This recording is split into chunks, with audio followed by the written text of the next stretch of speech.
Yo, now Green Bay faithful, talking with me on a chase to a Super Bowl. Fans still suck, let me let you know. We're the kings, bringing trophies home. Cheeseheads, me living this. Victory tastes sweeter than licorice. Got that Lamborghini spirit. Opponents just fear it. Y'all can hear it now.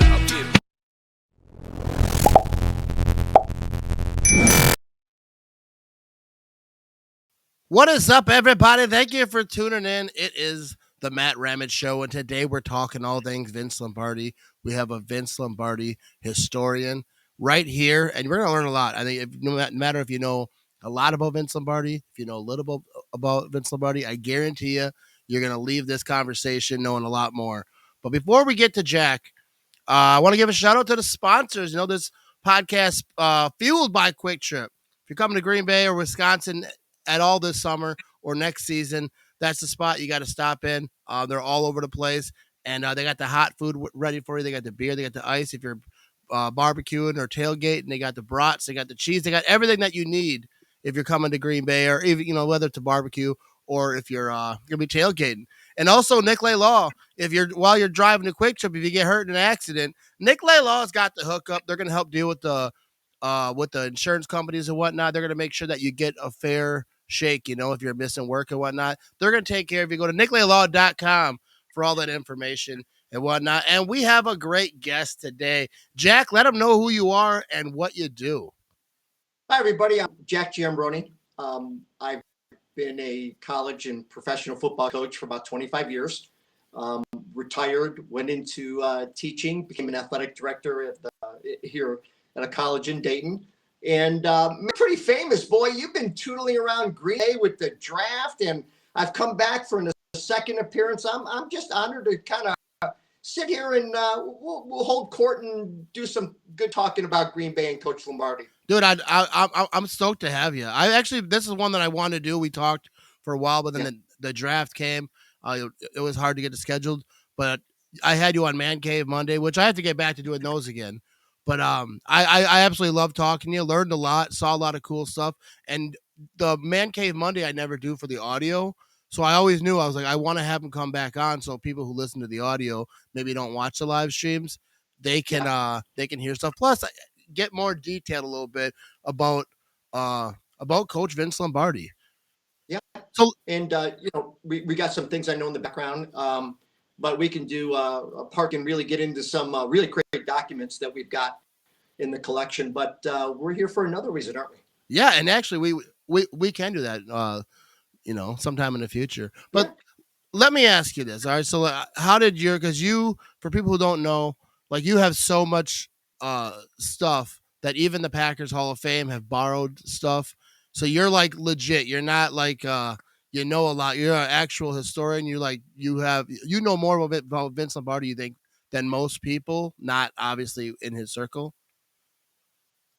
I think that would be fair. And I take a lot of pride in it. And it's very important to make sure that when people ask my opinion about Coach Lombardi, that it's accurate and it's truthful and it's factual. And being a coach for so long, I prescribed to his idea about coaching and his philosophy and how to handle players and handle teams. And we have some connections together. Coach Lombardi and I are both Italian Americans. That became an instant attraction. Both of us are Jesuitly educated. Both of us grew up on the East Coast.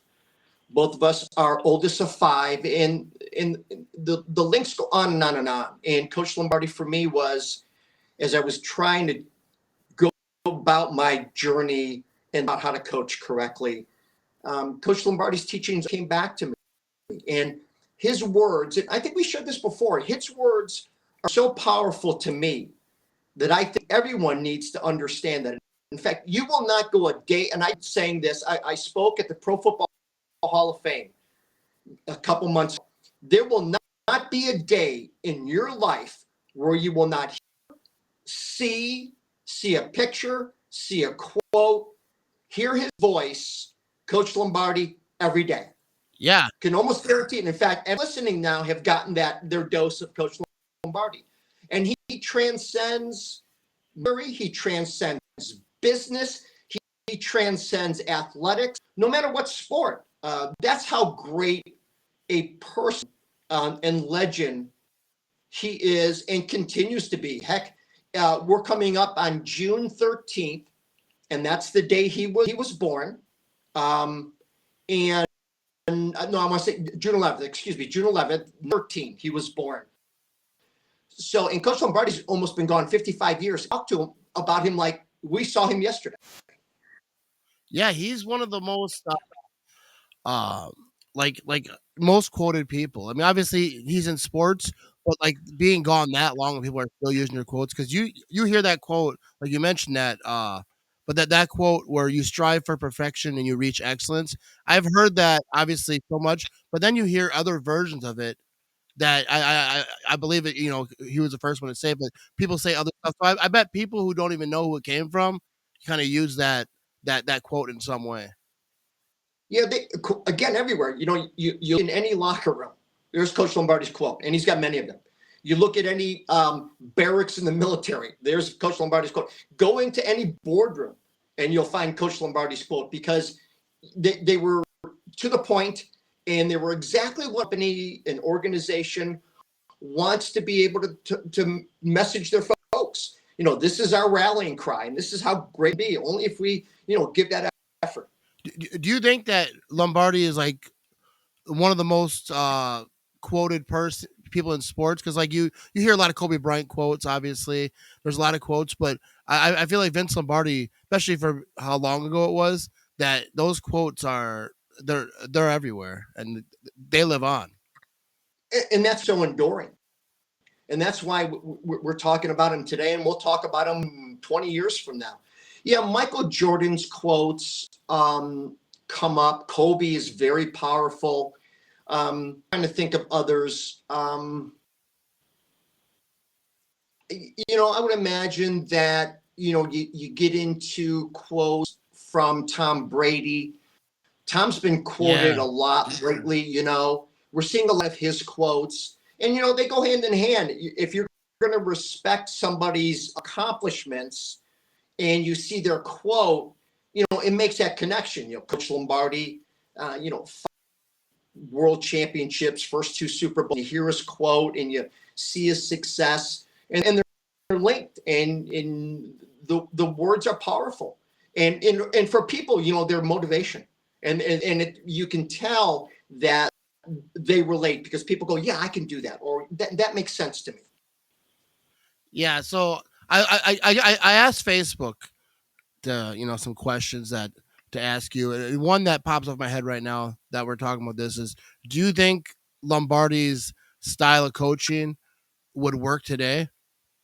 Like it is like there's guys like Parcells that were loud and whatever, but do you think this day and age, someone coming in, get the head coaching job, tries to just absolutely be Vince Lombardi?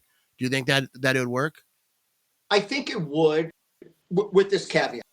And I think I talked about this before. Players today have a financial security, right? They make millions and millions of dollars. And for players to put up with their coach, sometimes they've got to, hold their words back. But players today are chasing excellence. They're chasing they're chasing a Lombardi. They want to wear a ring.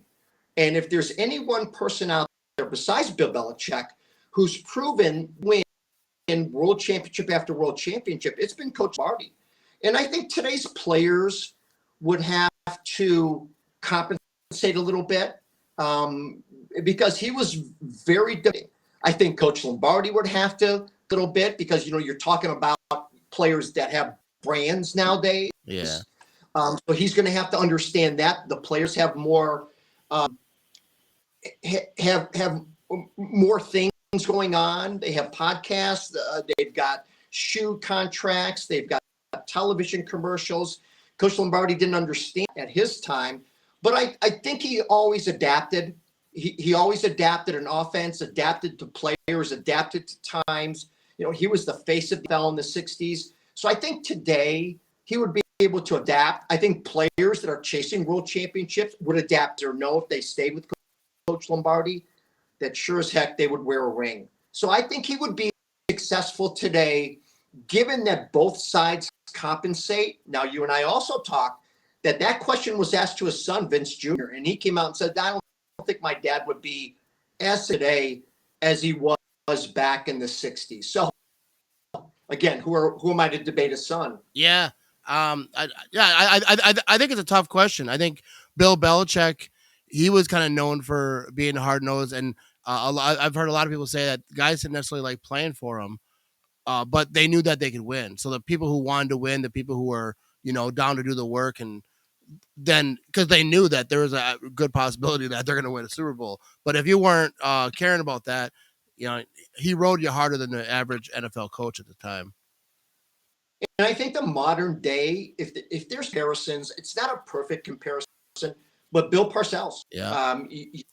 You see his demeanor on the sidelines, and you see the way he acts with his players, and he's he's very demanding, and he's got a certain style, and his assistant coaches leeway. That's something we don't get into a lot. You got to remember, Coach Lombardi didn't come play. There wasn't, they weren't sending players in with the play. Coach Lombardi said, this is our series of plays. This is running with attack on the football field. Bart Starr, it's your game. You go call it. And off it went. So it was really interesting. He was a master teacher. Now, he would tell you this, quoted all the time, leaders are made, not born. But he was born with this unbelievable gift. God blessed him with the ability to teach. And he was a master teacher, and he cut his teeth in high school, teaching philosophy and chemistry and teaching Latin to high school students. And, that teaching moved all the way up to the Green Bay Packers, where he was indeed a master teacher. And quarterback after quarterback, from Bart Starr to Sonny Jurgensen, said, I've never had a coach simplify the game for me as much as Coach Lombardi. And it stands a test of time. He's just this great teacher. I think that's a big thing about being a good coach. Like even Mike Holmgren, he was a teacher, and they kind of talked about that when he was coaching. It's like because that's what coaching is. It's teaching, it's leadership, it's all that. But a big part of it is teaching to make sure that the people know what they're doing. And yeah, if you're a great teacher, obviously that's a huge thing. But let's back up a little bit and talk about how I know that Vince Lombardi, he wanted to be the Giants head coach. That didn't work out. So let's talk about that and how his journey to get to Green Bay.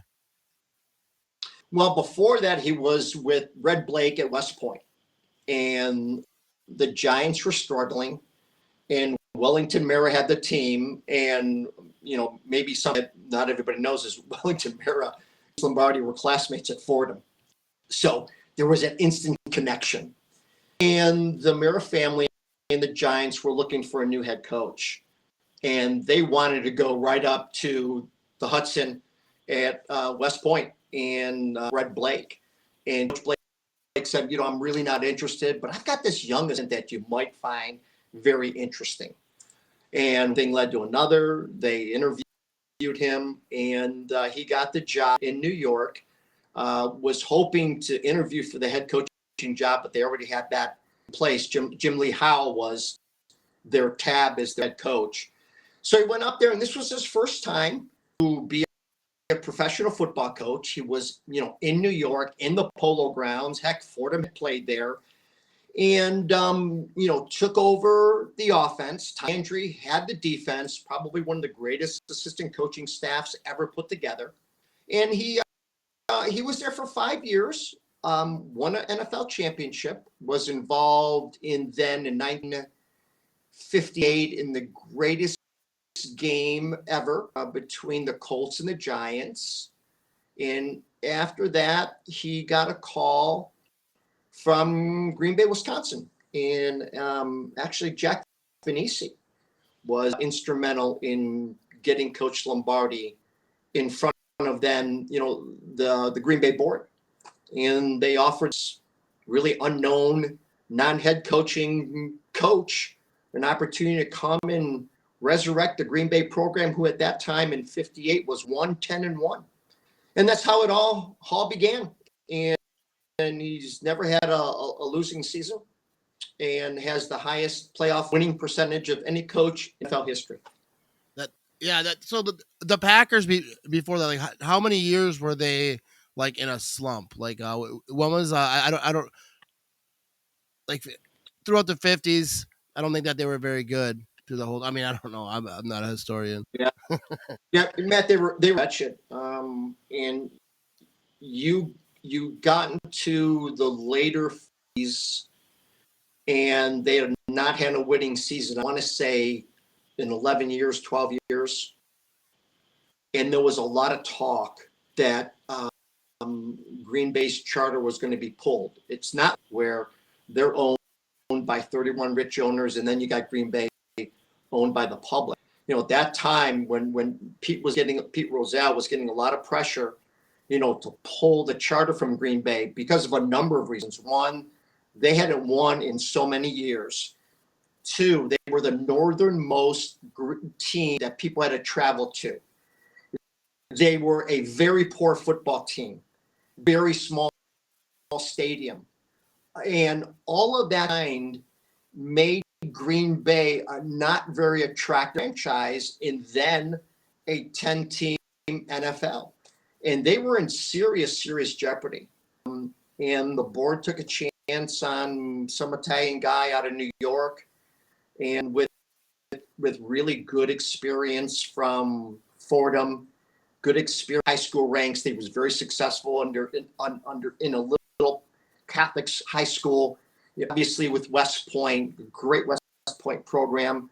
The New York Giants, a football at that time, with 5 years they were there, and they had opportunity. But they were in real trouble. Packers were in trouble in that time. So like that was like a huge moment in the Packers history. So like, do you think that they got lucky, or were they just they actually really felt like this is the guy? And did they realize? I'm assuming that they knew like they're in trouble, and if they don't turn, get a team going, that possibly be gone. Yeah, in fact, this is interesting for everybody. That I don't think this was their first choice. I think two other coaches, or maybe even had turned the job down, and their coach Lombardi was. I think Jack Giambrone, who, in my opinion, should be in the Pro Football Hall of Fame. He was this scout, and he went around and he talked to everybody, and he heard the comments, and he knew who was hot, and he knew who was talented, and his name forward. And the board said, well, why not? Let's give it a shot. I don't think they really knew in their heart what they were going to get and what they had. I think they were still concerned that, Curly Lambeau, they brought him back for a second go around, and, it turned out well there. And they, brought in folks, and they brought in players, and still didn't see results. And there was almost, as the thinking is, what else happened? I mean, we could only go up at this point. Yeah. See if my mic is, I don't know. Can you hear me all right? Yeah, man, I can. All right. I'm just making sure, because I look kind of flaky over here. All right. So he gets hired. Like, what are some of the first things he does? Because like was he like the same dude in New York, like as the assistant? Like, was he right away? Like he already had his kind of his rules, his personality, his how he's going to coach, and the hard nose thing. Yeah, that's a great question there, Matt. In fact, when he got to New York, he was bringing a college mentality to pro football. And you've got to remember at this time that the public sentiment about football is, we've got these college lads that were doing it for the love of the game, and we love them, and they're representing Point, and they're representing Fordham, and they were doing it for rah, you. And people loved college football. But when you got to pro football and it began to change, like in the late 50s, early 60s, but before that, these folks were mercenaries. These folks would, work in the summer just to make ends meet. and they were just going there for it's a blood sport. Even before that, people would play one game under one name and then assume a different name and play tomorrow for a big paycheck as they travel around. I mean, there were a bunch of hooligans. So he comes to the Giants with this rah-rah mentality. Now, he is from any program. He comes from West Point. This is a yes sir, no sir operation. Those kids go through hell 24/7. So he kind of fit his very structured, very loud, very authoritative coach. He gets to New York, and the players are laughing at him, and it is not working. So he really distraught, and he is beside himself. He calls a meeting and asks Frank Gifford, "Hey, Frank, can we meet somewhere?" And yeah, coach, come on up. And he asks Frank Gifford, "Hey, what am I wrong? We're not getting these results." And Frank tells me, "Coach, that rah-rah tape, you listen, doesn't work here. We're professional athletes. We get paid." And that was the turning point for him. He began to understand that he had to back it down. And really, if he wanted, he had to teach it. And he had to understand that these people were really professional athletes, and some of them were. And he had to understand he had to change tactics, not get louder and not be meaner. And that really changed his approach. Now, you also have to remember this too.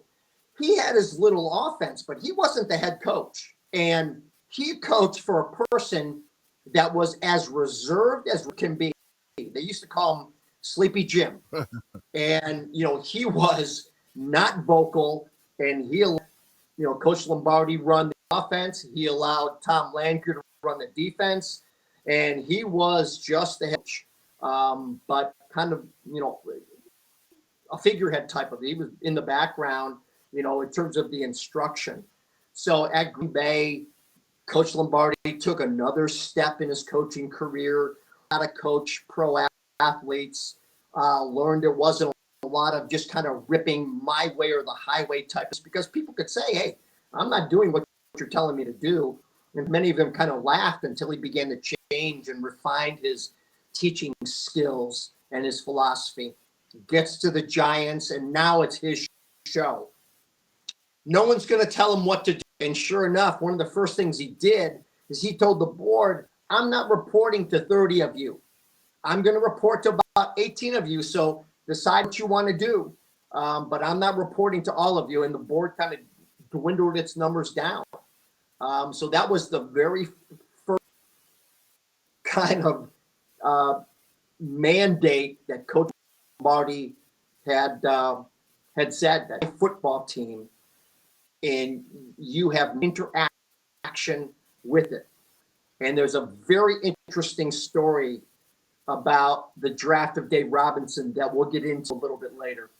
Yeah, so I definitely want to talk about that. But so he actually changed like how the board was run and how the whole thing went. What, like, who was like did they always have a president? You had someone who was the chair, the board chair. But there was a gazillion of these guys. In some of my readings and research, Coach Lombardi said, "I'm not going to answer to 830 of you.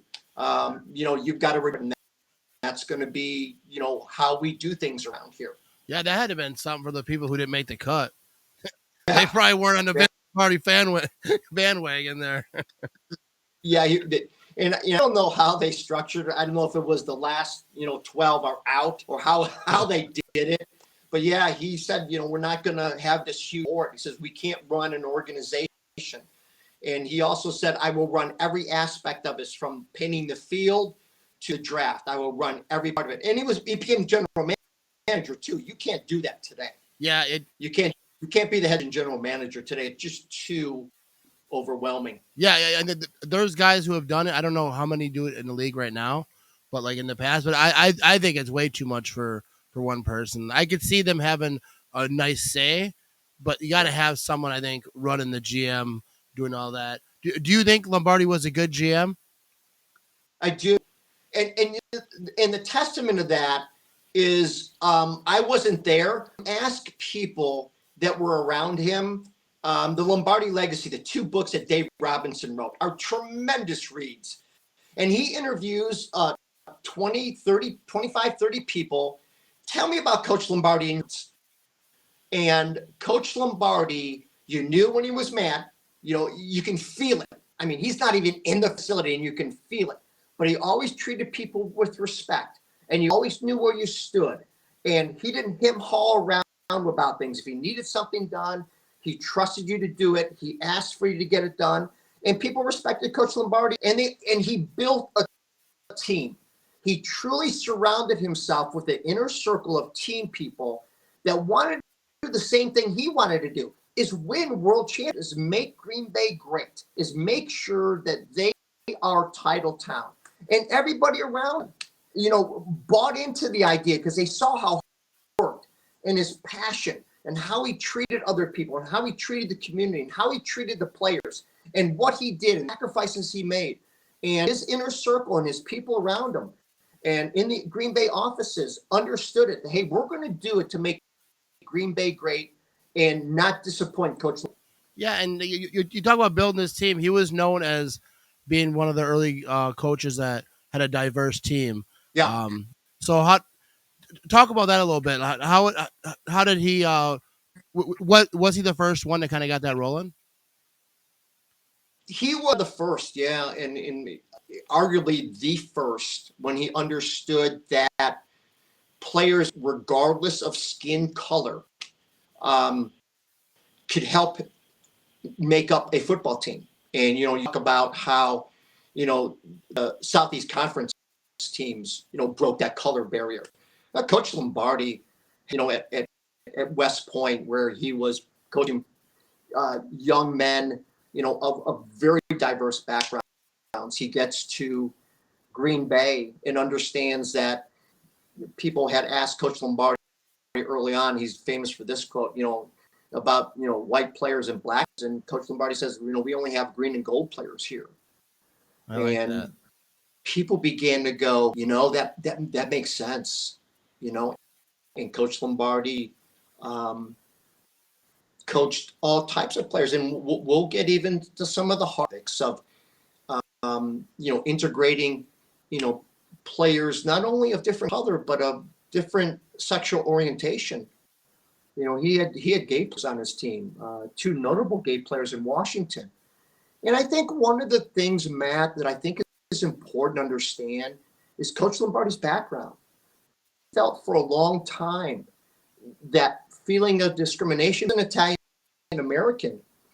And in his very tight family inner circles, felt as though he wasn't getting head coach jobs because he was Italian.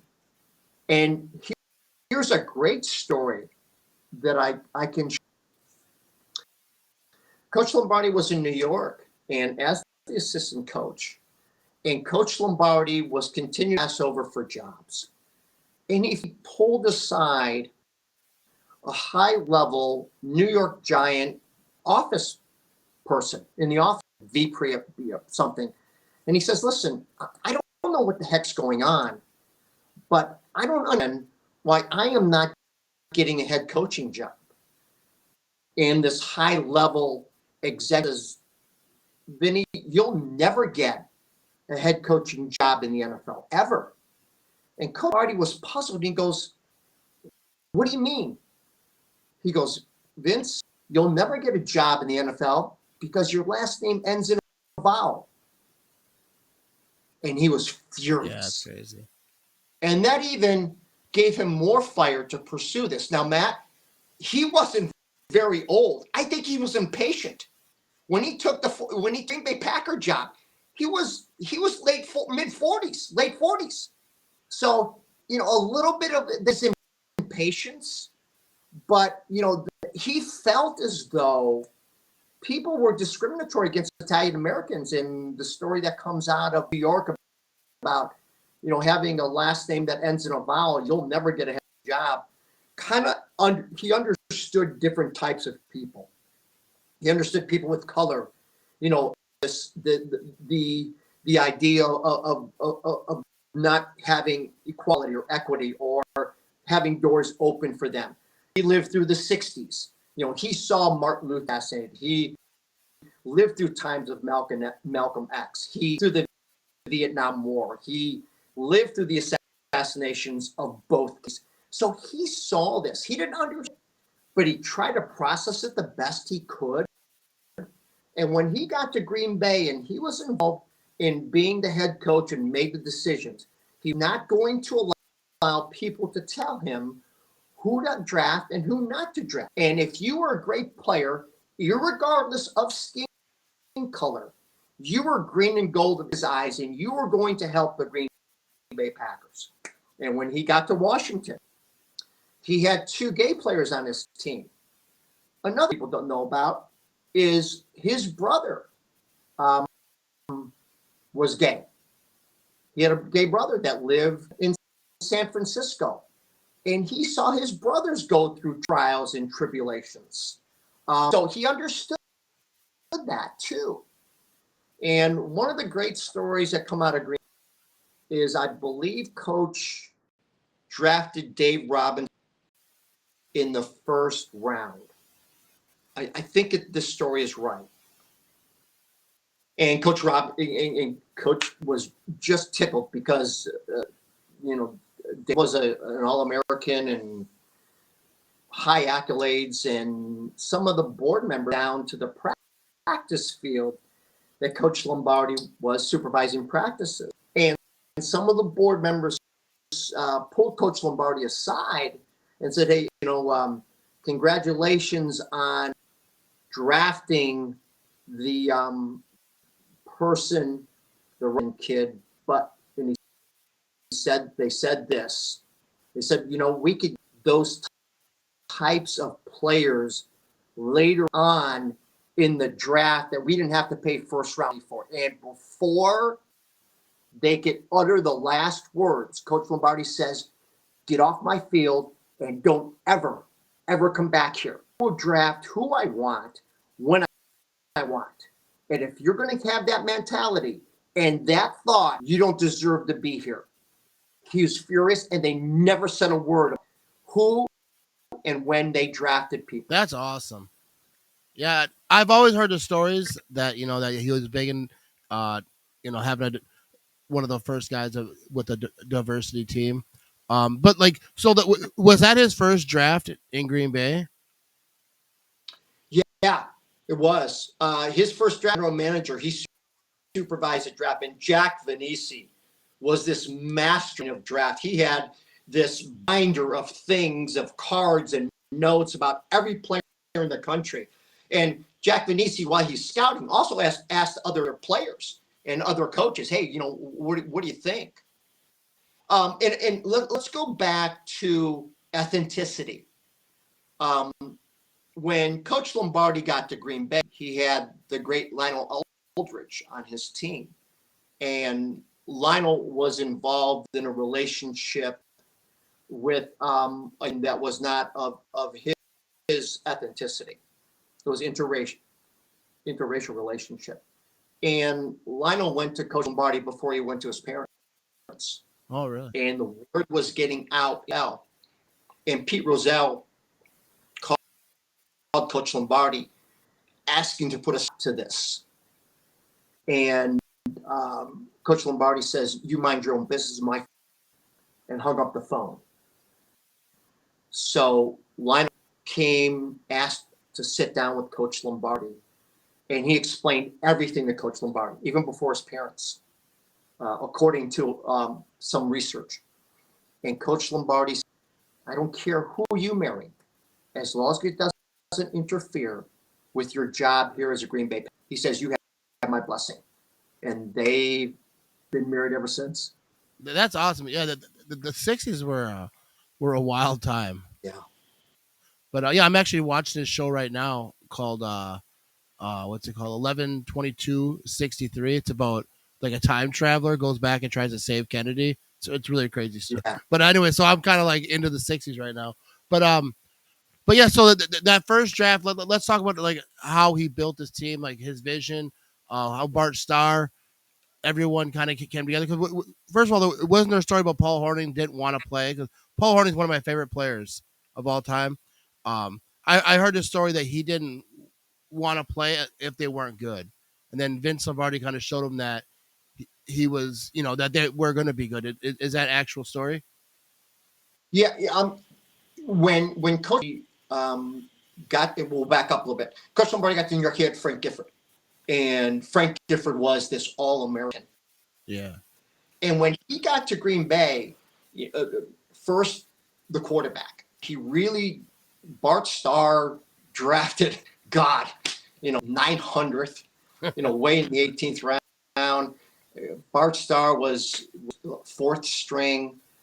Paul Hornung was kind of that versatile wing quarterback player where he touched the ball all the time. He was doing some different things. And I could see from Notre Dame, and the interesting thing is I think Paul Hornung still is the only Heisman Trophy winner of a non-winning football team at Notre Dame. I think it's still the case. I'm getting old. My mind may be slipping. But I think he's still the only Heisman Trophy winner of a non-winning football team at Notre Dame. So he was on the team, and Coach Lombardi had to find a different way of utilizing him. And Y.A. Tittle was with Green Bay, and Gifford was coming in. Kind of as the offense was a little different, and he wanted to modernize the offense, and he saw the forward pass being more of a weapon, and he wanted to get somebody in that position so Paul Hornung wouldn't have to take the snap all the time. And he just related well with Starr. Starr was a master pupil. He was a great kind of student of the game. And Coach Lombardi tabbed Bart to be the quarterback. Now we've got Paul. What do we do with him? Well, we make him the tailback. We make him the halfback in offense and run toss sweep with him, run power sweep, run counter, run the passing game with him. So you saw a Paul Hornung who lived through a horrific 50s, with the Green Bay Packers, always losing. Now he's got a complementary piece with now Bart moving there, Lombardi building with Starr. You see Lombardi building with Forrest Gregg. You've got Marv Fleming. You've got Boyd Dollar. You've got these great pieces now starting to be assembled. And that's how he began building the team. Now he came there. His draft was good going down the road. A team that would end up having 18, I think, Hall of Fame players. Yeah, that's crazy. Yeah, because I always heard that, because obviously Paul Hornung was there first. I've always heard that, he was like, if we're not winning, then I can go to something else, And then when Vince Lombardi came there, they're like, all right, no, I'll stay. This is good. But and the interesting thing about is as we travel forward, 10 years forward now, I believe Paul Hornung never played in the Super Bowl. Oh, really? He was on the sidelines, Super Bowl I. And when it was getting late in the game, Coach over to Paul and says, listen, I would love to get you into the game, get you some, so you can say you were in the game. And Paul said, Coach, that's okay. Give it to the young kids. And I don't think he ever saw a play in a Super Bowl. So how old was he about? I don't know if you know exactly, but he was there before Vince. I'm wondering how old he was when he was wrapping it up. God, Matt, I don't know. Boy, that'd be great if our viewers can tell us. So you figure mid 50s. I don't know when he was drafted. Why do I want to say 54, 55 years, 30? Could he be in his late 30s at the point decided to walk away? I'm not really sure. Yeah, I think it's curious because I was wondering how late players played back then, because players back then were like maniacs. Now, they got. I mean, and it was physical back then. I always talk about that, like Ray Nitschke type of guys and Butkus and all those guys. When they were tackling, they were trying to, not literally, but they were coming for your soul. They hit very differently than was before. And there's a great clip as they were documenting the Super Bowl II team and how banged up they were. Packers were. And Nitschke intercepts a pass, and you see it vividly. He's limping into the end zone. And that's how banged up they were. You know, they show Bart Starr getting knocked out and being dragged off the field. And John Forsythe, we're talking about this aging Packers. They were banged up, and Nitschke's hobbling. And they, sure enough, they were really beat up. And then again, you know, you got to think that, you know, they were going to go back to selling insurance or going to, you know, back into selling cars and stuff like that. And, you know, this football was important to them. They were starting to make, you know, some money now. And Green Bay Packer, you could be assured of two things: that the owner was not going to give you a raise on your salary, and you were going to get a bonus because you're going to win an NFL championship. And that's how Coach Lombardi negotiated. And we'll get into those later. I mean, you walked into his office and he took a look, and you weren't getting a raise. If you were, it wasn't a, but players knew. Players knew they were going to get a bonus because they were going to win an NFL championship. So they got double at the end of the year. They doubled their salary. That's awesome. They got paid $15,000. So that was like his selling point. Well, yeah, this is your salary, but we're going to get that bonus. And they believed it, and they knew it. Yeah, exactly. So I want to talk about how, you know, I love the Packers-Bears rivalry. And it's known that the Bears have helped the Packers. Let's talk about that a little bit. How did that come to be where the Bears were helping out the Packers? The most obvious was when Green Bay was really struggling. You know, they had on a 12-year or 11-year non-winning football streak. It was a lot of talk about Pete Rozelle pulling their charter. At that time you could. And there was only 10 teams in the NFL at that point.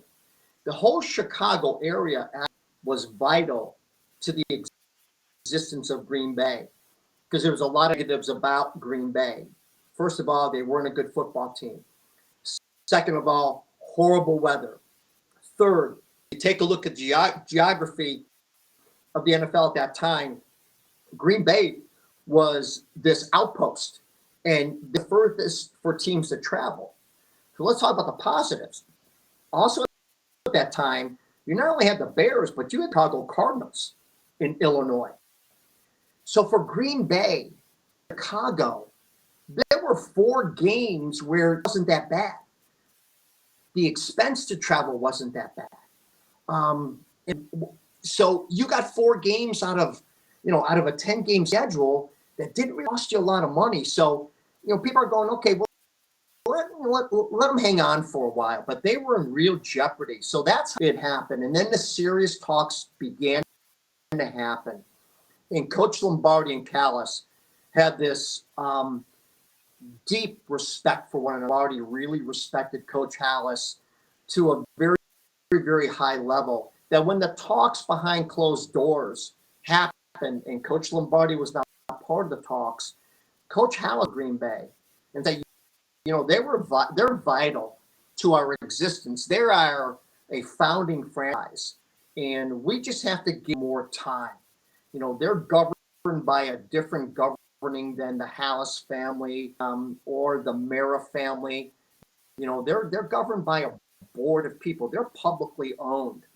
They're owned by the people, and we need to give them more time to rebuild. So there's a lot of crazy stories about there that Chicago gave them money. I don't think it was the case because Hallis was as anything. I mean, he squeezed when he walked. He wasn't spending money, especially to give it up to Green Bay. But he was in keeping Bay and the Packers in Green Bay and allowing them to kind of, you know, fix the ship, right the ship, and allow them, you know, give them a little bit more leeway in going. Not only the Packers, not only the Bears, but the then Chicago Cardinals, because you can get 4 games, that's 40% of your schedule in a relatively short distance with a little cost. Now, there's a lot of things working against Green Bay. You know, they were remote. They had a very small stadium, so sharing the weight wasn't a big thing. So it was tough. So let's talk about the this isn't really Vince Lombardi, but how did the Packers not have an owner? Because it seems like most of those teams, like someone created a team and then they were just the owner of the team. So like Curly Lambeau, why wasn't he just the owner? Why wasn't there never an owner? I don't know. I don't. My history of the Packers doesn't go back that far, so I'm going to speak There hypothetically. you go. And so you look at and you look at the community and the cost involved to running the team. There wasn't any fortunes there. And people didn't know if this crazy thing called football, was going to last. And the Acme packing company said, we'll throw a couple bucks at you, print the uniforms. You can use some of the guys in the packing plant as players. I live in Dayton, Ohio, and one of the original football teams was right here in the Dayton Triangles, and their birth was the same way, and their demise was the same way. That it was these renegades, and they were factory workers, and they were looking for something to do. Dayton Triangles died in 1929, and they were sold to a team in New York, and financially saw this as a worthwhile investment. And I would have to say back then, people were passionate about the early success of the Green Bay Packers, but didn't really know. And you didn't have maybe these rich families, and again, speculation. Yeah. You didn't have these rich families coming forward. Hey, I'll give you, at that time, $50,000, sponsor it all, and we'll pay for travel, and we'll build you a stadium. And look at the things that it took to build Lambeau Field, right? We're over at, I think, Old East School, right? Yep. Playing in the Curly Lambeau days. And I think as then money became this now huge investment, the citizens of Green Bay, Packer lovers everywhere, said, hey, listen, sell us shares like a corporation. We'll buy shares of non-voting stock. And we love our Packers, keep our Packers. And to this day, there is no more loyal fan base than Green Bay, Wisconsin, the Green Bay Packer fans. I mean, you see them They're all from coast to coast, all over the world. They are religious in the way they follow this football team. Yeah, absolutely. There's like at the draft I was there, and there's people of other countries. There's people from all over. That's what I thought was funny when I talk a little trash on the internet with our rivals, and they're like nobody wants to go to Green Bay. Dude, there's people there from like all different types of countries, and Green Bay killed it. That draft was highly successful. It was tremendous. I love following you the whole week. Love your interviews. Love the levity. It was really, really great. It looked like you were having such a great time. So, hey, let me interview you. All right, go ahead. What were your expectations going into the draft? Really, I had none because like people were asking me like, what should I expect? I'm going to go to the draft. I was like, I have no idea because the Packers have never really done anything like this. I've seen concerts at Lambeau Field though. Like they have those outdoor concerts. Titletown does their thing now. And they handle that pretty well. There's a large crowd outside, but it's not like the draft. Like I didn't know how many people were going to show up.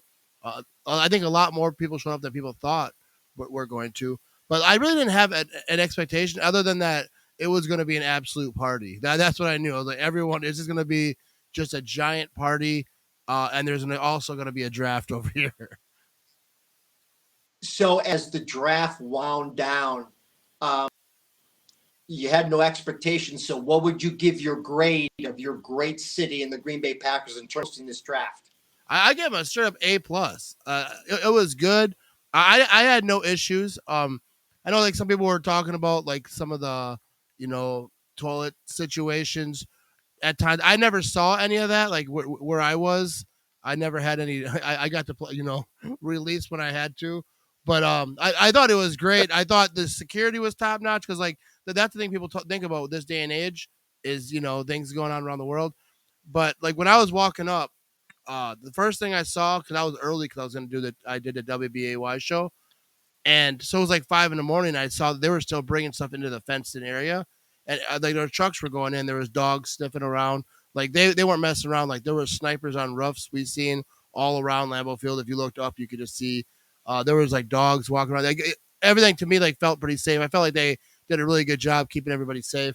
I think everything was just organized good from not just by the draft area, but Stadium View, where I spent some time over there. They absolutely killed it. They had like 16 bands in 3 days. All the bars around were good. I didn't see any fights. Like I feel like all the people were good. I think I heard that there was like one arrest the whole week or the whole weekend. So I don't know the actual number, but I feel like everyone was just having a good time. I think everyone was just having a blast. I mean, I've seen some people that maybe had a little bit too much to drink, but it was it was an absolute blast. Green Bay killed it, and Ashwaubenon, everyone around, all the the military, they were there. I remember when I was leaving one night, I think it was Thursday night, and it was like right before I think the draft was about to end. Right in front of Stadium View, they had like soldiers just standing in a circle, like in the fatigues and the whole thing. I think because they know because that was right by the bars, make sure everyone sees them. I think if you see them, you check your attitude if you got one. You know what I mean? If you're getting rowdy, you're like, all right, maybe just calm myself down real quick. But yeah, I think Green Bay killed it. I think all the businesses around there killed it. They absolutely. I think the whole city should be proud. I think they are. So the Green Bay, do you think that they would they want to bring it back again? You think the community embraced this as much as football people that weren't fans of football? I think so for the most part, but I did know that like there's people that like who live in the area who like it was like a pain for some people. But I think if you live down there, like I think that's just part of it. But yeah, because roads were shut down, so people live on these roads, and some businesses it didn't work out as well for them as they thought. I think Kroll's was one of those businesses. That's right, because it depends like where your business is. Like everything when you walked into the draft, you could only exit like on that side, like pointing towards like Stadium View and all the bars. So everyone, when they left the draft area, they kind of went that way, and that was really good for those businesses. But for the businesses on the other side, that wasn't that good for them because people weren't being shuttled that way. So you kind of had to go out of your way to kind of get over there. But I think for most part, it was good for everybody. But I'm sure there was like some people in the neighborhoods. I see Facebook comments and whatnot. Maybe they're not as big a Packer fans, or they just they don't care about the draft and it's a pain for them.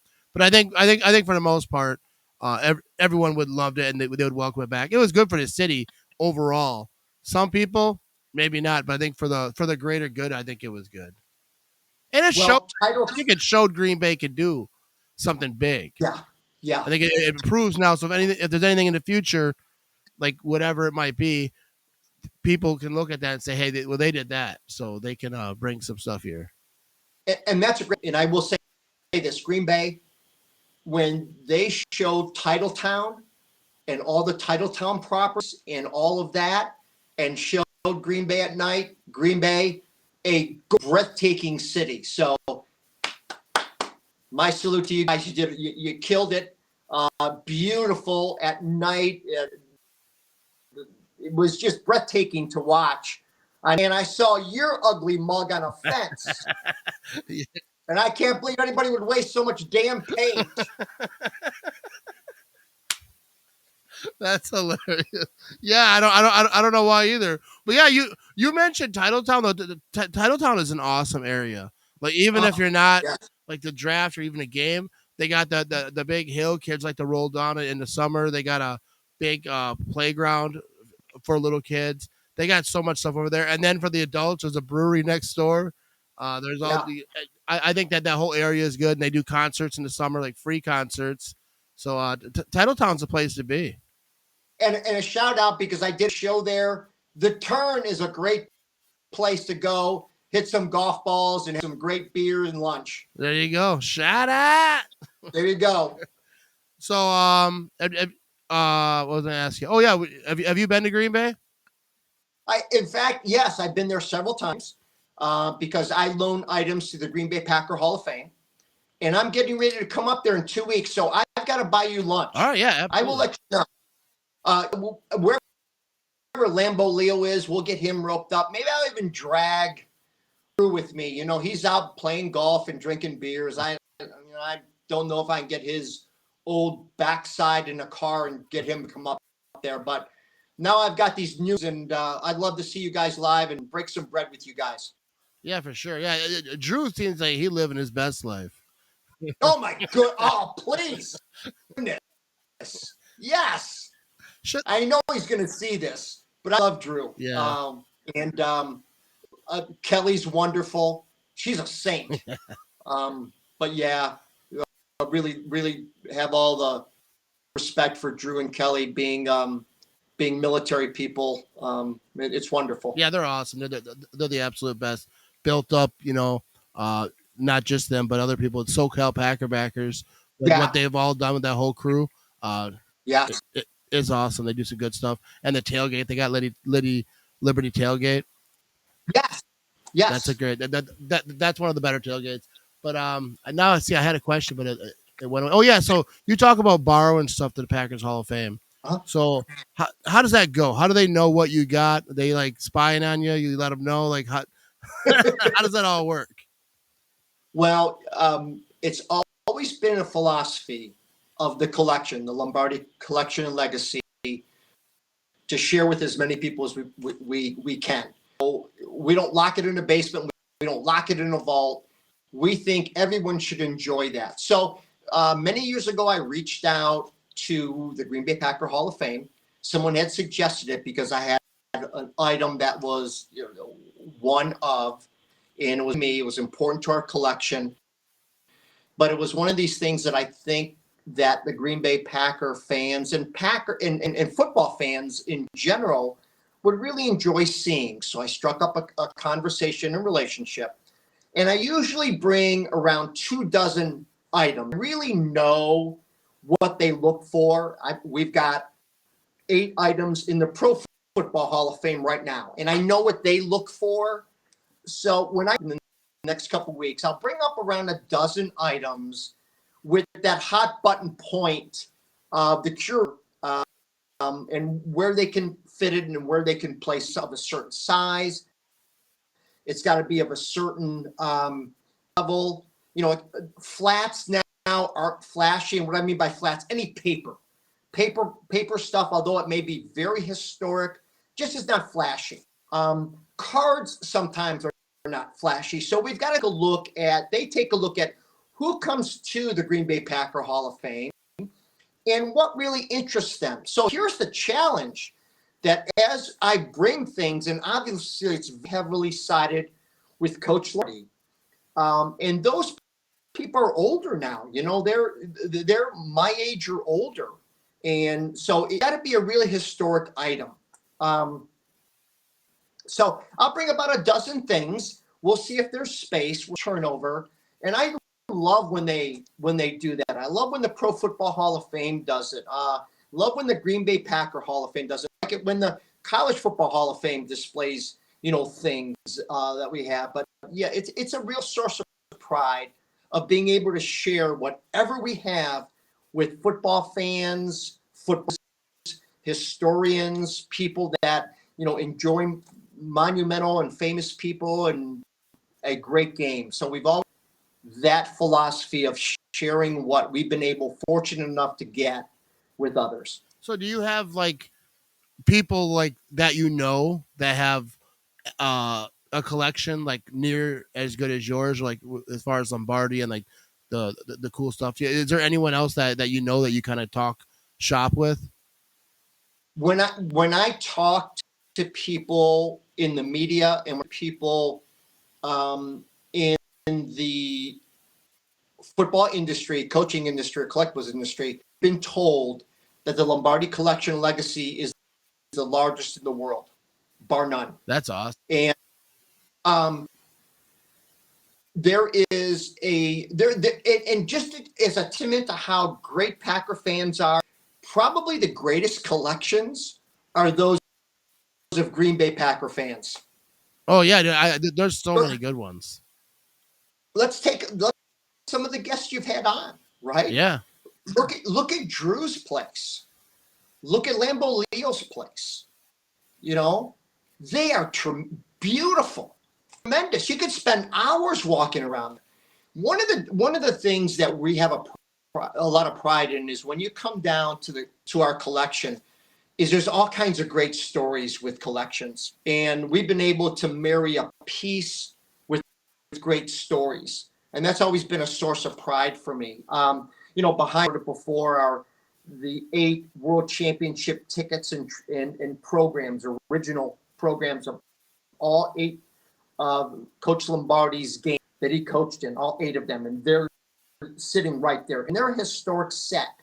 I've got items from his office in Green Bay, and we're going to bring one item up there in the next couple of weeks, and we think it'll be displayed, and it's really, really cool. But you take a look at collections, and they should tell us, and collections should begin to focus on the why. Why do I collect?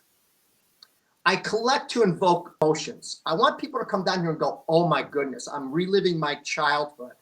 Oh, I remember when my dad sat me in the TV and the Coach Lombardi show, and there was the Green Bay Packers after mass and after dinner.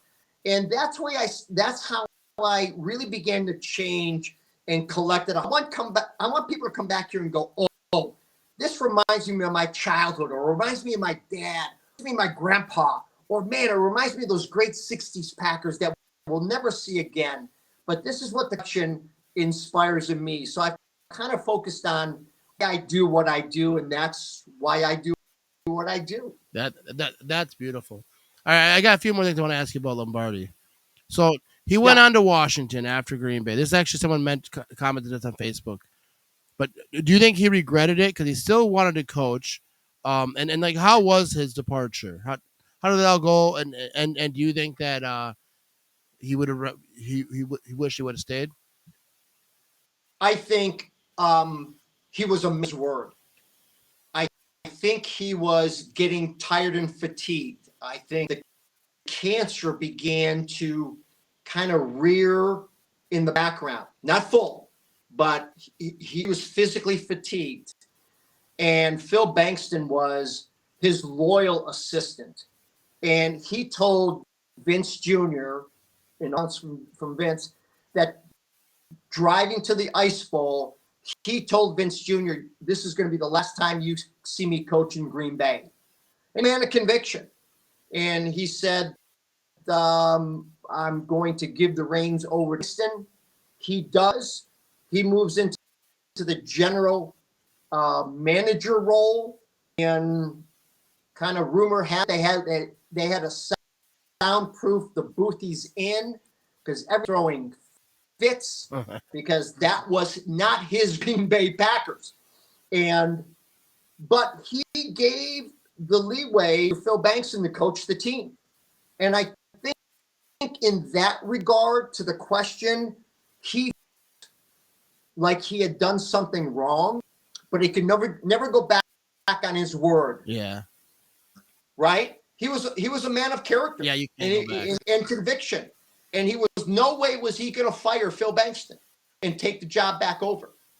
So the board of directors were really him breaking his contract, because he had a contract as general manager. They wanted him to build this team and turn it over to Phil and go back to the years. And you know the story about that, for years and years and years. And you go through disciples, you go through Bart Starr, you go through Forrest Gregg as head coach, right? So when he was looking at don't know if he was going to go into sales, because he had every kind of offer. I don't know, and I still am looking at what happened with him agreeing to go in, but some of the background stories and condition is he got 5% ownership in one. Oh. And that's millions and millions of dollars. He gets to be the general manager and got a chance to go back to what he loves, coaching. And he took the job and went back to Washington. He cut his ties in Green Bay. And, he loved Green Bay. But he had another job to do. And what was really, really scary about Washington is he began building Washington. He built Green Bay. He had Larry Brown as the replacement for Paul Hornung and Jimmy Taylor. He had Sonny Jurgensen as the replacement to Bart Starr. He had a linebacker core that was Chris Hamburger, and he had Sam Huff was his Ray Nitschke in Washington. He had the wide receivers in Taylor, like Dollar, and it was scary how he was beginning to build the Redskins in the mirror image of the Packers. And he dies September 3rd, 7:45 a.m. in 1970, George Washington Hospital, room 1600. And we never realized what he would have if he had stayed alive. Yeah. So when he died, like, did he get sick really fast, or was it like the cancer came back? Because I don't really know about the details of his death.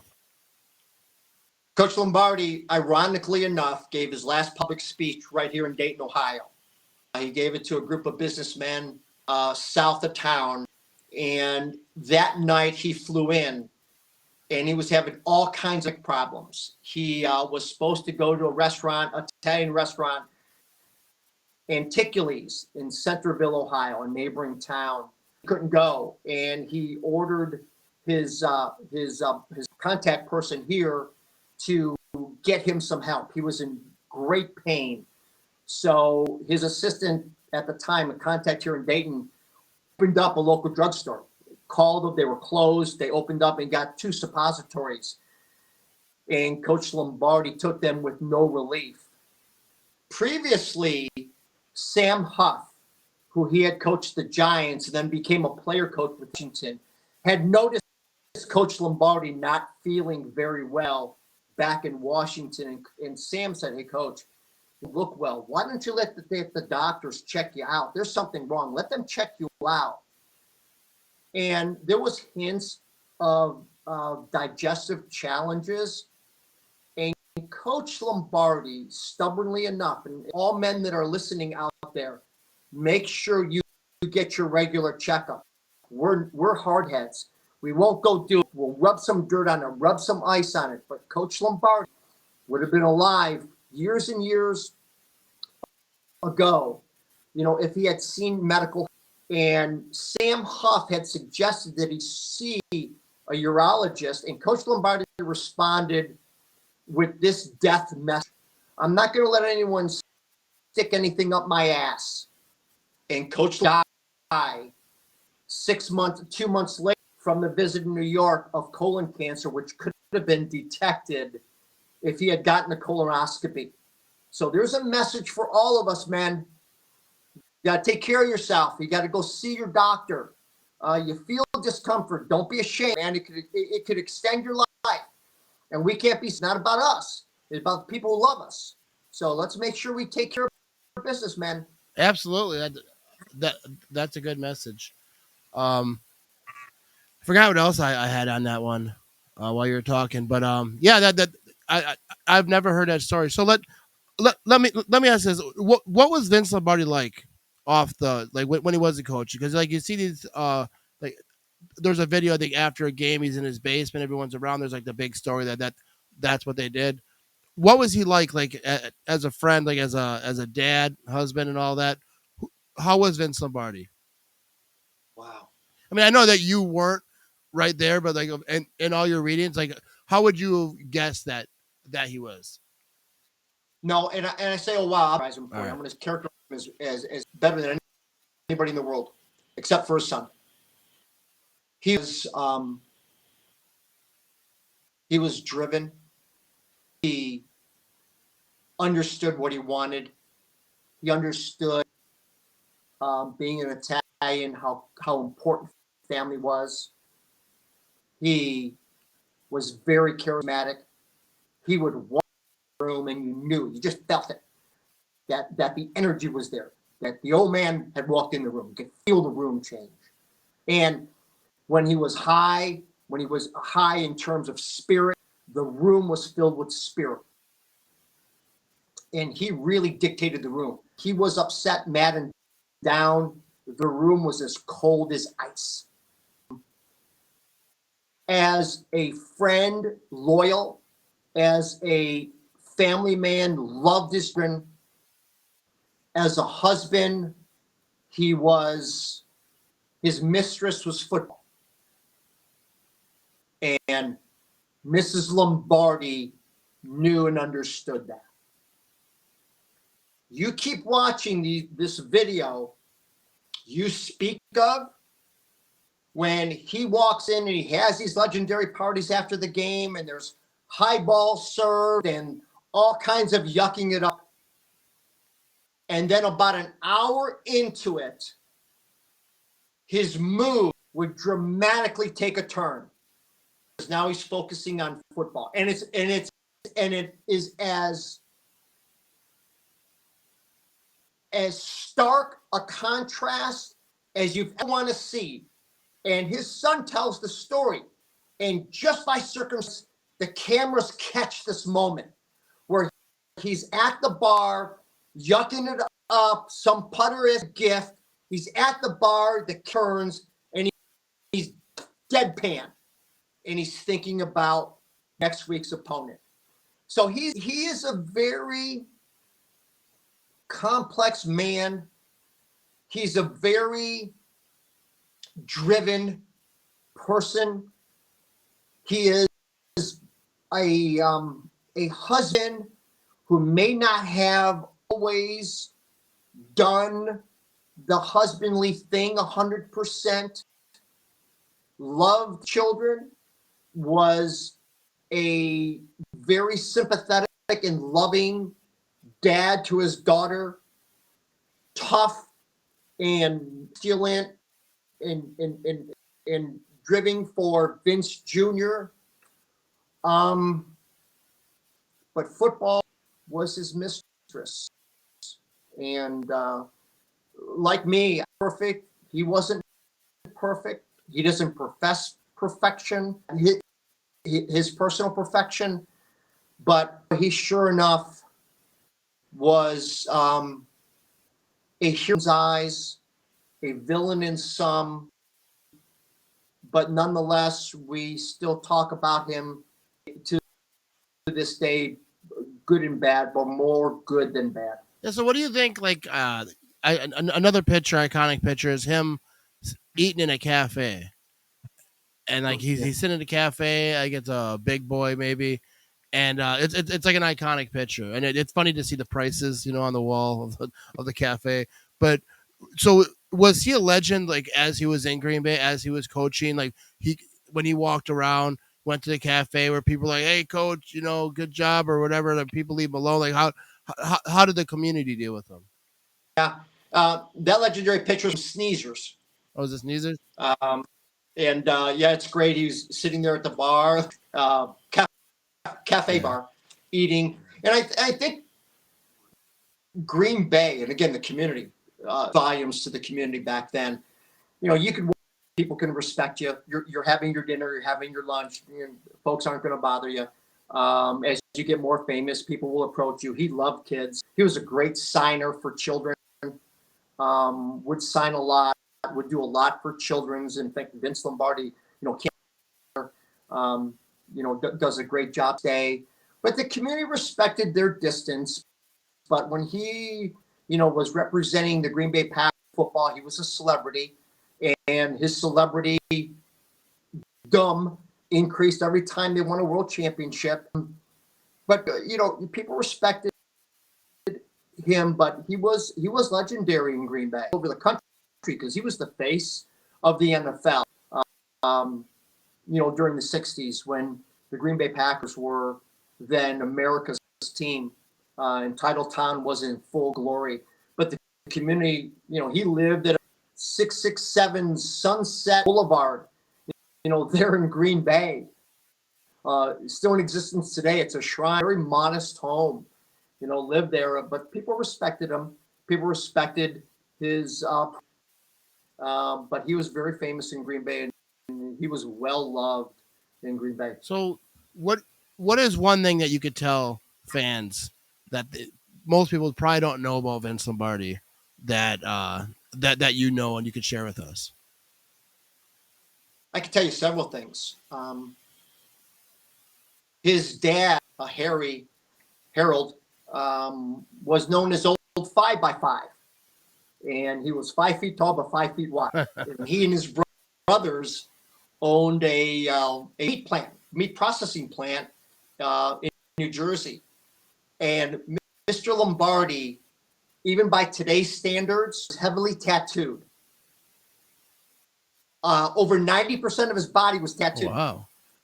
Everywhere. Sleeves, legs, back, chest, everywhere. And Mom Lombardi, Coach Lombardi's grandma, disapproved of these things. So to win her over, Father Lombardi had the word mom tattooed on his arm when he brought it home. He says, Mom, look at this. I got this just for you. And in broken English, she tells him, hey, go in the bathroom and wash this off. I don't want to see this ever. Well, he had to explain, Mom, it's a tattoo. It's not coming off. So she walks off in disgust, and he still is heavily tattooed. His Coach Lombardi was literally and figuratively colorblind. Oh, I think I might have heard that. Yeah, and he could not leave until Mrs. Lombardi laid his clothes out on the bed because he could not match colors.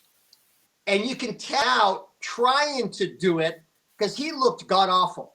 And I'm going to tell you, as an Italian American, has a lot of pride and style. Boy, was he a shipwreck. He was a disaster.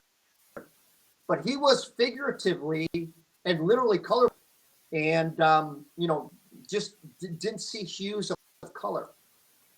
Coach Lombardi, being the firstborn of an Italian family, that time, their firstborn always went and studied for the priesthood. He was going to be a priest. Mom Lombardi enrolled him in the seminary school, and after 3 years, he couldn't, and he quit.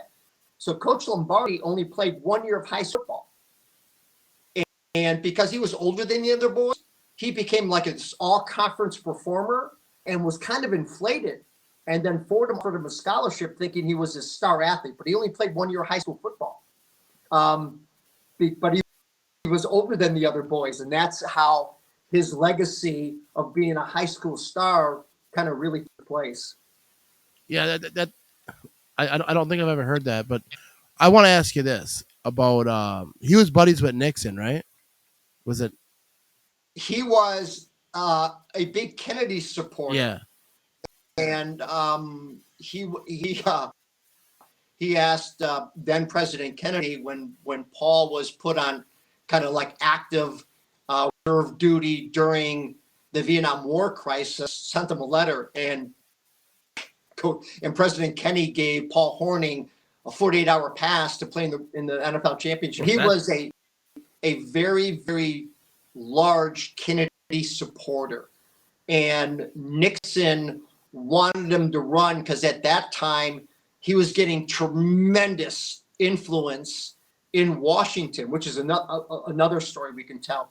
And when Nixon discovered as I think a Kennedy Democrat that felt they were thinking about him running as a vice president on the ticket. That's crazy. Yeah, I've heard that like they want him to run. I wasn't sure exactly what it was, but what was he big into politics, or was that like them trying to pull him in, or was that something he was interested in? Yeah, and Matt, as he got to Washington, I mean, politics was all around him. He wasn't political, didn't understand it, didn't understand why people, would not go to Vietnam and serve their country, didn't understand the protest, didn't understand the sit-ins around college campuses, wasn't vocal about it, understand why, as a proud American, you wouldn't honor your country. So he didn't get it, but he became a little bit more vocal about things. And one of his really prominent speeches, he talked about, and this is a lot of what people don't know, is he gave this really great public speech, and he talked about, we are always at the downtrodden and feeling sorry for those folks that don't have a lot, and rightfully so, he says. But why don't we celebrate? They've worked hard to achieve what they've achieved. This great excellence. These why are we cheering them as we begin to understand the people that don't have something? We need those folks to understand that they need help, but we should also be cheering those people that have had these exceptional talents and exceptional accomplishments too. And that speech began to kind of link him as someone who, political. You think that he'd have been all right as a vice president, or even if it had went that way to the big job? I don't think so. I think he's a football man at heart. One of the important things about a football coach is when these different jobs, you have to put in your system, right? This is your system. Yeah. And it's your system because if something goes wrong, you know how to fix it. And borrowing someone else's system, you have to relearn everything. So I'm the same way. I don't borrow from a lot of things. I put the system in that I know. So if it does fail, I can fix it because I'm the expert on that. Coach Lombardi is a political man.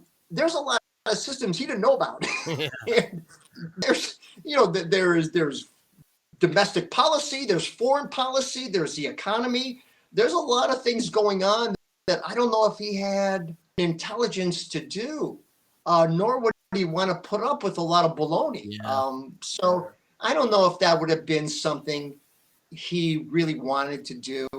I think he wanted to coach football, have an impact, make a difference, be a great role model, and celebrate the game for years to come. Yeah. So do you think that without Vince Lombardi, not just the Green Bay Packers, but do you think he really helped push the whole NFL and like kind of sped that up? Without him, you think the NFL maybe would have moved slower, or do you think it'd have been different? I think he did so many things. And let's go back to a conversation we had 20 minutes ago. How Coach Lombardi embraced of all lifestyles, of all ethnicities. That was king in the NFL. Coach Lombardi had his own show, so he on media.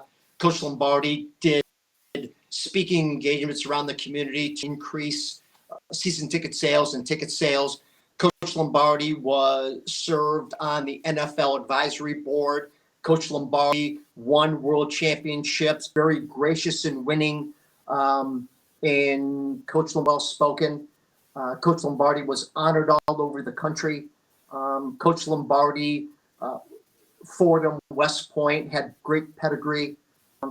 There wasn't this great coaching tree like Mike Holmgren had,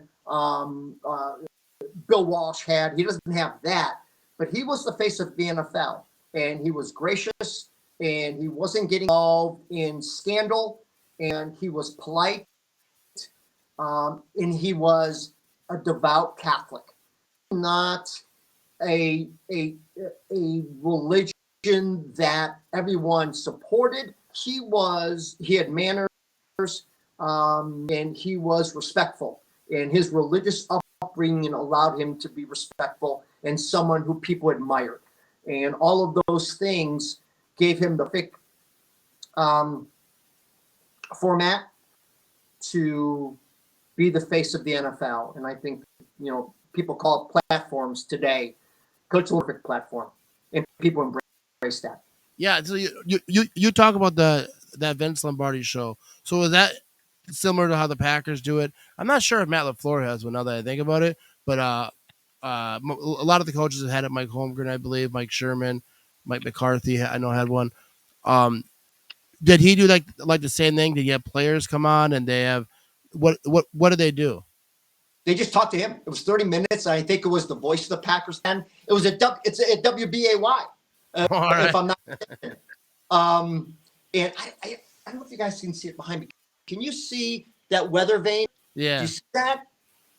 That was in Coach Lombardi's office. And that was a gift from WBAY celebrating the 1-year anniversary of the Green Bay Packers show. And that hung in his office, in the Green Bay offices. In fact, that's one of the things we're going to bring to Green Bay as a possible item to be displayed. But yeah, that had the temperature and humidity, and that was in his office in Green Bay. And that was from WBAY. But the show was, I think, 30 minutes. If you can YouTube it, and it was just him talking about the upcoming opponent and the past opponent. So was it like they had like a host that someone that was asking him questions, trying to Yeah. And it was just him and that. All right. That's pretty cool. It was cool. I've always heard that's kind of how it started, because the Packers do this. The coaches have a show, and like I say, I'm not sure if Matt LaFleur has a show. I don't really watch a lot of TV these days, like the network stuff. But yeah, the Packers have kind of been known for that. And it all started with Lombardi. I just think it's interesting. I would love to see it, because I think I'm gonna try to find that on YouTube, because I would love to see a clip of that. Yeah, you should. And I think there's a legendary clip that is a story about the Ice Bowl. And he's sitting down around a model of Lambo. And he's speaking to the host. And I believe it's the voice of the. And he says, hey, I think we're going to be in good shape. The field is really good. In fact, the Ice Bowl, this is about the Ice Bowl, we could spend an hour on. Field's in good shape. We've got the electric blanket that we put in. The field is soft. We should be okay. And the sound cuts off. The camera pans, and then they begin telling the story how the front comes in, and then freezes the field. But that's a legend clip, and that's part of the Vince Lombardi show, which is really kind of cool. That is awesome. So you talk about the Ice Bowl. That's where his hat got jacked, right? Someone stole his hat. I believe so. Yeah. They someone had run into him as they stormed the field, and somebody had grabbed the hat from behind. And this all ties in because the show, or the excerpt from the party in the basement, tells the story of how he socked the kid who grabbed his hat. You know what's funny is I had the guy who did that on my podcast. Yeah. And then I had people who were like, why'd you have him on your podcast? He stole Lombardi's hat. That guy sucks, this and that. I was like, that's a long time. That's a long time ago. And it's part of history now. It is, but that's a testament to Green Bay, Wisconsin, and the Green Bay Packer fans. You don't touch the Pope. Right? Yeah, and it was like all this time later, you don't touch still mad. Yeah. They'll be bears, right? We're going to get them mad again, actually, when they hear this. He was a good guy, though. He was. It was cool to talk to him, and like how he told the story was that, like they were down there, and people were taking stuff, and they were like, "We want a piece of this field goal post, whatever." And then he said, "I was walking, and I saw Lombardi, and it just popped in my head. Go get it." And like he said, it wasn't a plan. It wasn't. If I remember correctly. And then he ran up and got it. He said when he was running away, he goes, then he heard like a commotion behind him. And then he just felt, and then he said, Vince Lombardi grabbed him and said, you son of a, he didn't say exactly what he said, but he said he gave him a good, nice words. And then he grabbed his hat and he walked away. And then people grabbed him and helped him out.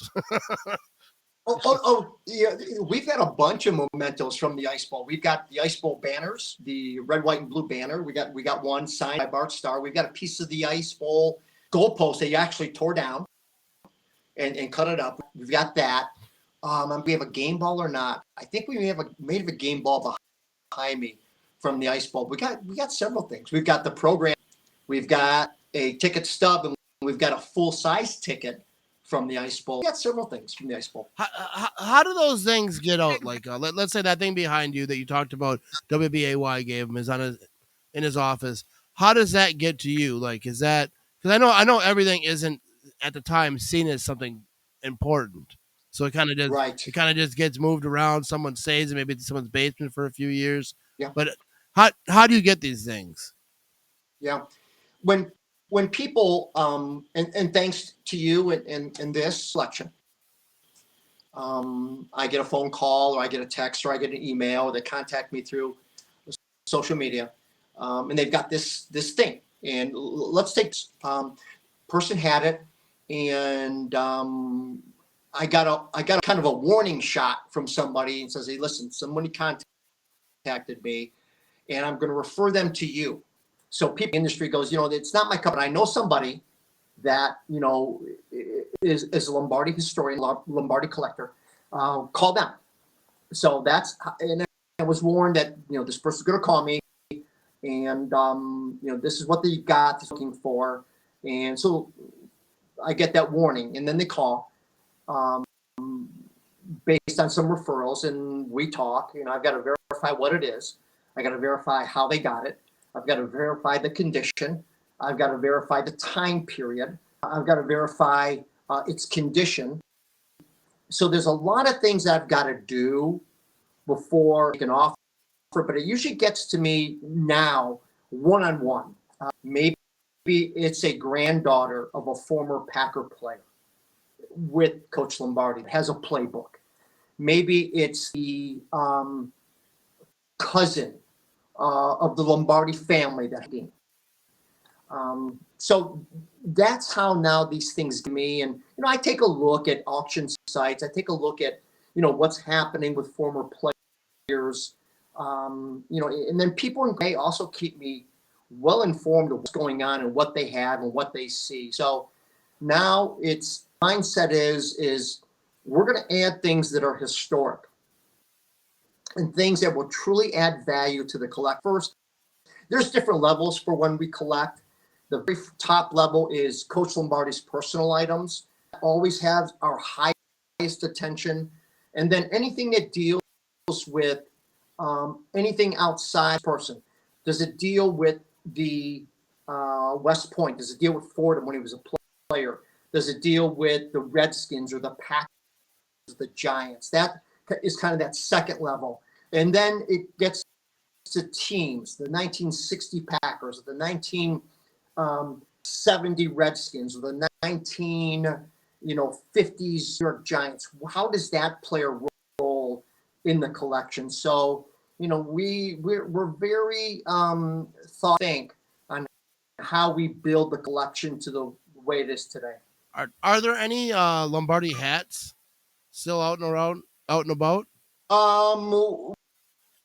Do you mean the fedora? Or do you mean the baseball cap? The fedora. I mean, I assume that there's more than one, right? Because maybe he had the same one forever, but like I always wondered about that. Yeah, there probably is a couple. And back then, gentlemen's clothing stores like Taylor's would type your name in the label, the lapel label, and there might be. I'm sure Vince Jr. probably has a couple, but I have one of his baseball caps. Do you?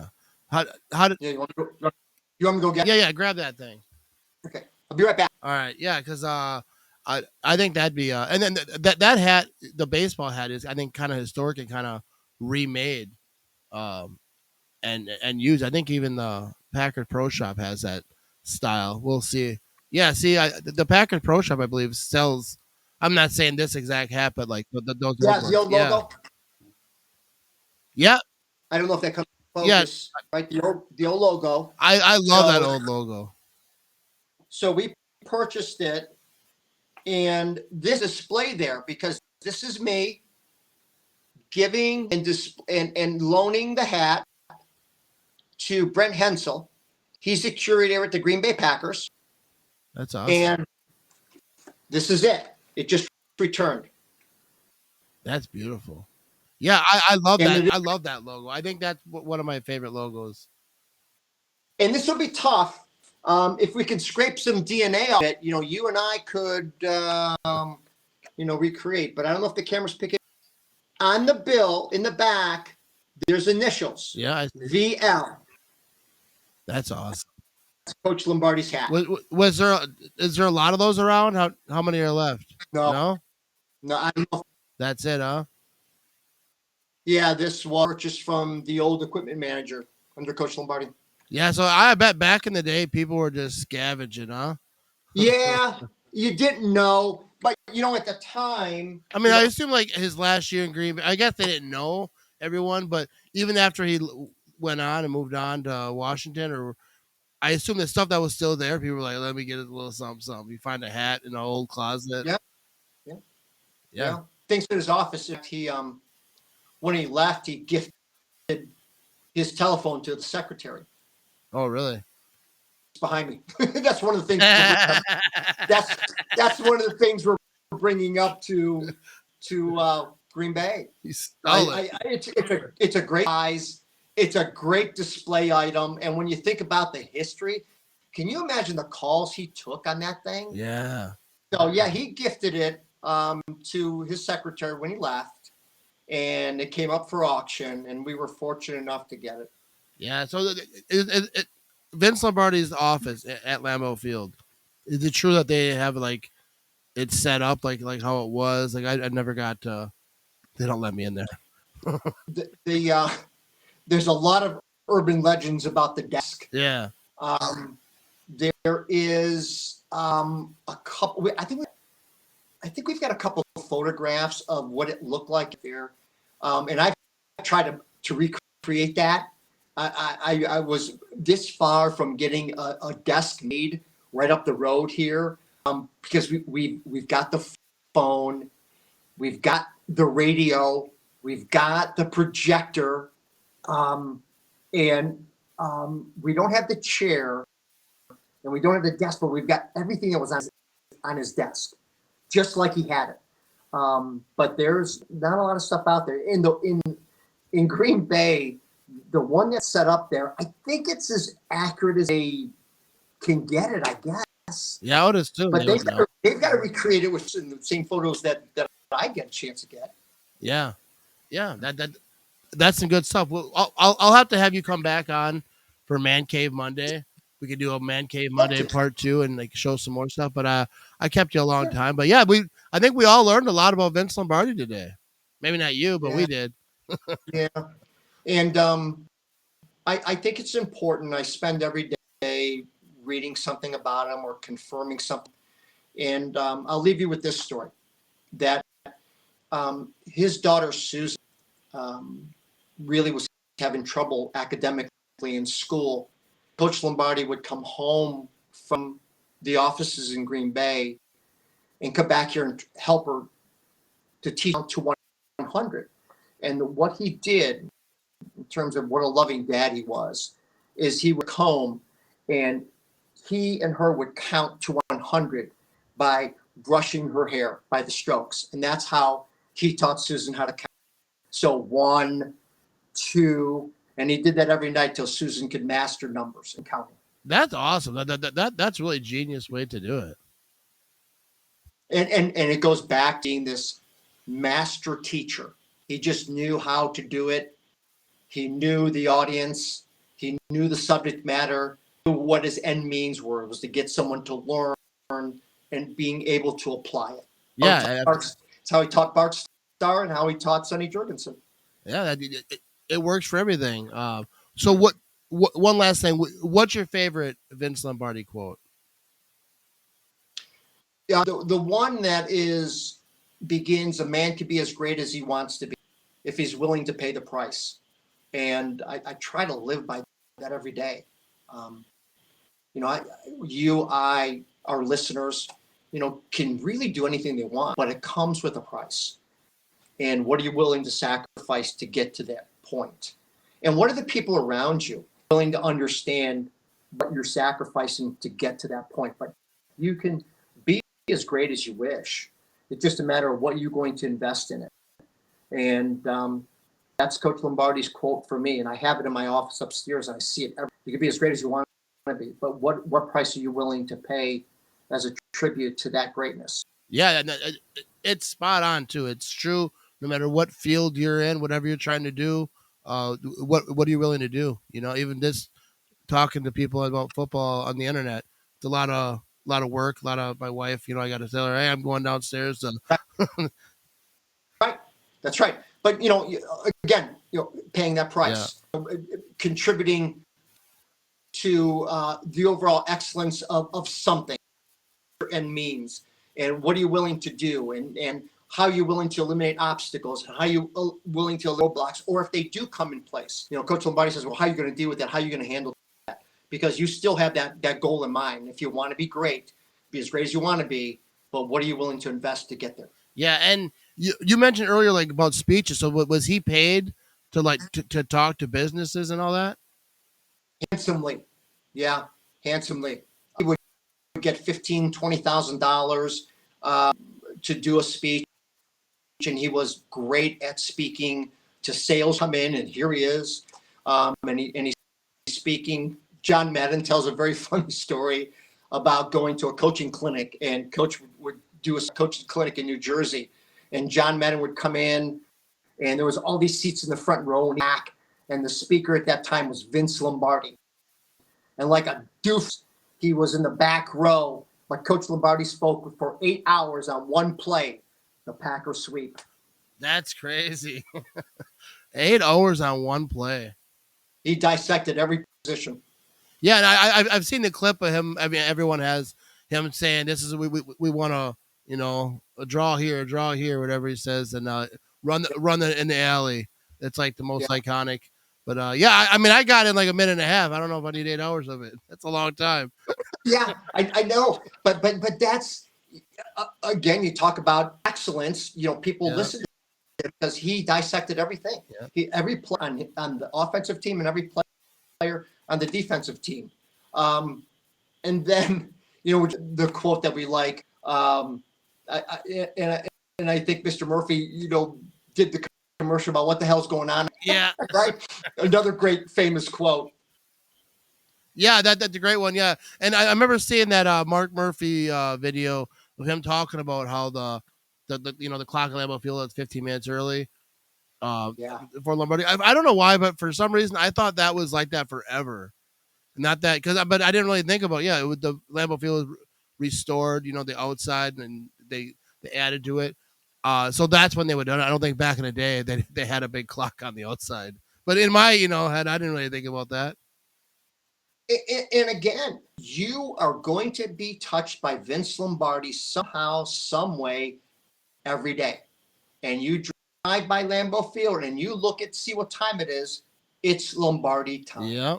So like that Lombardi time. So like that was a real thing. I've seen other players talk about it. But like, so if you were like 10 minutes early, like he would still give you the business. Yes, he would. And there's a famous being on time. To be early is to be on time. To be on time is to be late. To be late is to be forgotten. I like that. Might put that on a sign. But hey, I appreciate your time, Jack. This was always fun. We're going to have to do it again. We'll have to do the Man Cave Monday, Give More tour. And we'll definitely have to link up if you're in Green Bay. We are. Yeah, give me a text. I'll make sure I can meet up with you. Okay, my friend. Thank you for everything. Thank you, everybody, for watching. Matthew, be good. Hey, see you soon. You have a good one, my man. Goodbye. Bye, bud.